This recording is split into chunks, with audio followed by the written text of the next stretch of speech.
Good morning. Suddenly হাজবেণ্ডে planning কৰিলে ইলিয়ানাৰ যিহেতু এক্সাম শেষ হ'ল আমি শ্বিলং আৰু চেৰাপুঞ্জী যাম। এয়া যোৱাকালি আহি পালোহি শ্বিলং আৰু আমি ৰাতিটো কটালোঁ অসম ভ্ৰমণত। মই প্ৰথমবাৰৰ বাবে অসম ভ্ৰমণত থাকিলোঁ। খুবেই ভাল লাগিলে এয়া ৰাতিপুৱাৰ পৰিৱেশ।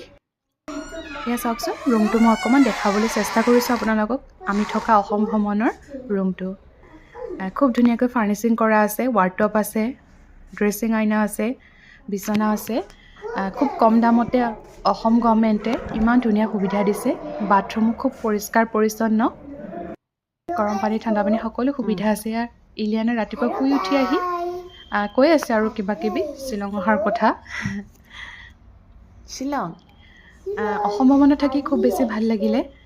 ইমান ধুনীয়া পৰিৱেশ, পৰিষ্কাৰ পৰিচ্ছন্ন, আৰু যিখিনি খোৱা দিয়ে খোৱাখিনিও খুব ধুনীয়া দিয়ে। এয়া যোৱা ৰাতি মানে আমি নিশা অহাৰ ফুটেজ অকণমান ৰাখি থৈছিলোঁ। আৰু আজি আমি যাবলৈ ওলাইছোঁ চেৰাপুঞ্জীলৈ। এয়া চেৰাপুঞ্জীলৈ গৈ আছোঁ আৰু আমাৰ লগত আহিছে টুইংকল বৌ আৰু ৰাজকমল দা। আমি দুটা ফেমিলি একেলগে আহিলোঁ। এয়া প্ৰথম দিনা আমি ভিজিট কৰিলোঁ গাৰ্ডেন ক্ৰেবছ। এই ক্ৰেবছটো বহুত ডাঙৰ হয়, হয়তো বহুতে দেখিছে কিয়নো আজিকালি শ্বিলং চেৰাপুঞ্জী বহুত মানুহ আহিয়ে থাকে।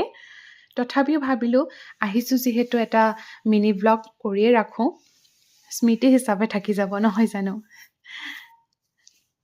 বহুত বেছি ঠাণ্ডাও নাইকিয়া বাৰু, নৰ্মেল আৰু। ৰাতি কিন্তু ঠাণ্ডা হয় দেই। শ্বিলঙতকৈ চেৰাপুঞ্জীত অকণমান ঠাণ্ডা বেছি।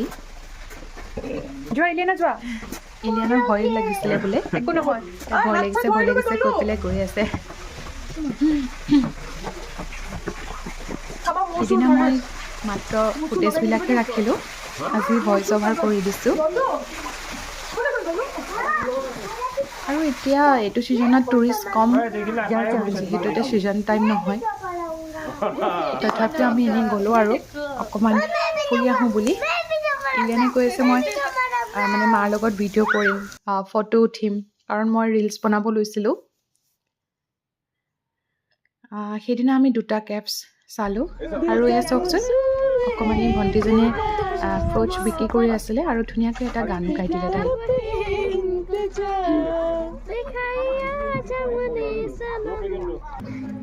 এইফালে মই ৰেডি হৈছোঁ ৰিলছ বনাবলৈ, আৰু ৰিলছ বনোৱা দেখিলে ইলিয়ানা আহি যায় তাইও বনাম বুলি।